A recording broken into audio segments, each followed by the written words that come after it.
एक बात जानते हैं भाई, बोलिए। एक बार भारत में एक अंग्रेज पत्रकार घूमने आया था। वह घूमते घूमते भारत का हाल जानना चाहता था कि भारत में जाति व्यवस्था कैसा है। तो जाति व्यवस्था को पता करते करते गया एक जगह पे, एक पीपल का पेड़ था। उस पीपल के पेड़ के नजदीक जो है एक पंडित जी, बहुत दिल पढ़ने पंडित जी ब्राह्मण बैठा हुआ था। पंडित को उन्होंने देखा तो लगा कि इनसे बात करने की आवश्यकता है। वह पत्रकार गया और पंडित जी के पास बैठ गया और पंडित जी से पूछा कि पंडित जी, आप एक चीज बताइए कि भारत में जितने भी लोग हैं, जितने भी आदमी हैं, जहां भी हम जा रहे हैं, जहां भी घूम रहे हैं, वहां जाने के बाद में हर आदमी एक ब्राह्मण का विरोध कर रहा है, हर आदमी पंडितों का ही विरोध कर रहा है। जबकि भारत में आपकी जनसंख्या कितनी है? 3%। भारत में आपकी जनसंख्या कितनी है? 3%। तो भारत में 3% जनसंख्या आपकी है और पूरे भारत में आपका ही लोग विरोध करता है, लेकिन फिर भी आप भारत में सबसे ऊंचे हैं। ताकि सरकार भी आपकी चल रही है, यहाँ हुकूमत भी आपका है, आप जो चाह रहे हैं वही कर रहे हैं, ऐसा क्यों? तो जानते हैं नहीं, आप बताइए कि वह पत्रकार क्या बोला। वह पत्रकार पूछा तो ब्राह्मण ने, और वृद्ध ब्राह्मण ने क्या बोला सुन लीजिए। उन्होंने कहा कि जानते हैं पत्रकार साहब कि भारत में एक बच्चा पैदा होता है, किसी के घर में भी एक बच्चा पैदा होता है, तो वह बच्चा जो है उसका नामकरण करने के लिए वह भारत के लोग हमको, हमारे यहाँ आते हैं, हमको बुलाते हैं और हमको बुला करके कहते हैं कि पंडित जी, इस बच्चे का नामकरण कर दीजिए और इसका कुंडली बना दीजिए। हम वहाँ जाते हैं और उसका कुंडली बनाते हैं और उस बच्चे का नामकरण करते हैं। हमको जो मन में आता है हम उसी तरह नामकरण करते हैं। ब्राह्मण के घर में अगर बच्चा पैदा हुआ है, ब्राह्मण के घर में जाते हैं तो तेजमय नाम रखते हैं, जैसे तेज प्रकाश, सूर्य प्रकाश, चंद्र प्रकाश। अगर क्षत्रिय के घर में जाते हैं तो उसका वीरतामय नाम रखते हैं, जैसे शेर बहादुर सिंह, जंग बहादुर सिंह, जंग बहादुर सिंह। या पिछड़ा वर्ग के घर में जाते हैं तो उसका नाम रखते हैं जैया, विजया, संजैया, रकेशवा, दिनसवा, मुकेशवा। और वहीं अगर किसी दलित के घर में हमको जाने का मौका मिलता है तो हम वहां नाम रखते हैं लंगटुआ, पेटुआ, चिथरुआ, भूखलुआ, सुखलुआ, बुधनी, सुखनी, दुखना, भूखला, सुखला, चिरकुटवा, मंगरुआ, ढोड़ैया इत्यादि नाम रखते हैं। और वह क्या करता है? सहस्त्र स्वीकार कर लेता है। वह जो है सहस्त्र स्वीकार कर लेता है।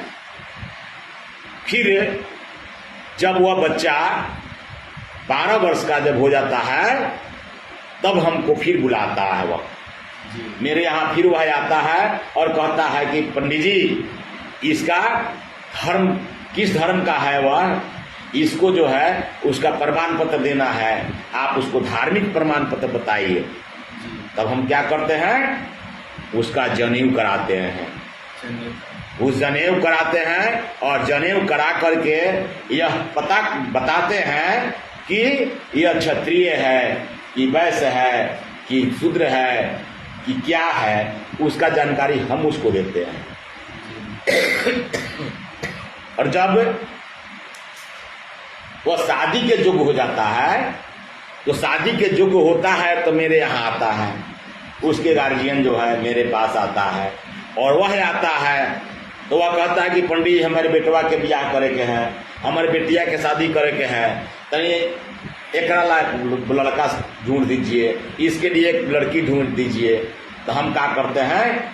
उसका लड़का लड़की का चुनाव करते हैं, उसके लिए लड़का और लड़की, लड़का के लिए लड़की और लड़की के लिए लड़का का चुनाव करते हैं। और फिर उसका दिन उतारते हैं, फिर उसका मटकोर कराते हैं, फिर उसकी शादी कराते हैं, यह सब करते हैं। उसके बाद शादी जब हो जाती है, वह घर चला जाता है, उसके घर में वह जिंदगी भर कमाता है और कमा करके अपना घर बनाता है। अपना घर बनाता है, अपने घर में प्रवेश करने के लिए उसको मेरे पास आना पड़ता है और कहता है कि पंडित जी हमारा घर भोज करे के है, हमारा घर भोज करे के है, कौन शुभ दिन हुई बता दी। तो हम क्या करते हैं कि जो दिन बता देते हैं वही दिन वह रख लेता है ना, वही दिन हम वह रख लेता है। और जब तक हम कहते नहीं है तब तक वह घर में घुसता नहीं है। वह जो है पूरा पकवान बनाता है, अपने खर्चा से बनाता है, लेकिन उसके बच्चे रोते रहते हैं, बिलखते रहते हैं, भटकते रहते हैं, उसके सगे संबंधी भूख से तिलमिलाते रहते हैं। लेकिन जब तक हम नहीं कहते तब तक वह अपना बच्चे को, अपने सगे संबंधी को, अपने किसी भी व्यक्ति को भोजन नहीं कराता। जब तक हम भोजन नहीं करते, हम दान दक्षिणा नहीं लेते, हम वो आदेश नहीं देते, तब तक जो है वह यह नहीं करता। जब वह बच्चा जवान हो जाता है, उसके बाल बच्चे हो जाते हैं, तो उसके बाल बच्चा का भी नामकरण हम ही करते हैं, उसके बाल बच्चा का भी हम ही करते हैं। उसके बाल बच्चा का जो है शादी विवाह का दिन हम ही उतारते हैं। वह शुभ है कि अशुभ है, वह अच्छा है कि बुरा है, वह क्या बनेगा क्या नहीं बनेगा, उसका नामकरण समूची हम ही करते हैं। लेकिन जब वह मर जाता है तो मरने के बाद उसका श्राद्ध भी हम करते हैं, उसका श्राद्ध भी हम करते हैं। अब आप बताइए कि जौन व्यक्ति जन्म से लेकर मरण तक वह मिट जाता है, तब तक अपने उसको क्या करना है क्या नहीं करना है वह अब स्वयं का निर्णय नहीं ले पाता, वह मेरा विरोध क्या करेगा। मेरा विरोध करने से उसका कुछ होने जाने को है। हम कल भी राजा थे, आज भी राजा हैं और आगे भी राजा रहेंगे। यह बहुजन समाज का जो लोग है, जो केवल जय भीम करता है, यह हमेशा गुलाम रहेगा और हमेशा हम गुलाम बनाकर रखेंगे। इसको जो है हम छोड़ने वाले नहीं हैं। यह सतयुग में भी मेरा गुलाम था, द्वापर में भी मेरा गुलाम था, त्रेता में भी मेरा गुलाम था और इस कलयुग में भी है। हम यह जब तक भारत को हिंदू राष्ट्र नहीं बनाएंगे तब तक जो है यह कल्याण नहीं होने जाने को है। समझे? यही कारण है कि वह तो अपना निर्णय अपने ले नहीं पाता, अपने बाल बच्चों का नामकरण भी नहीं कर पाता, अपने बाल बच्चे का शादी ब्याह का दिन भी नहीं उतार सकता, अपने घर में जाने का शुभ दिन नहीं देख सकता। वह मेरा विरोध क्या करेगा।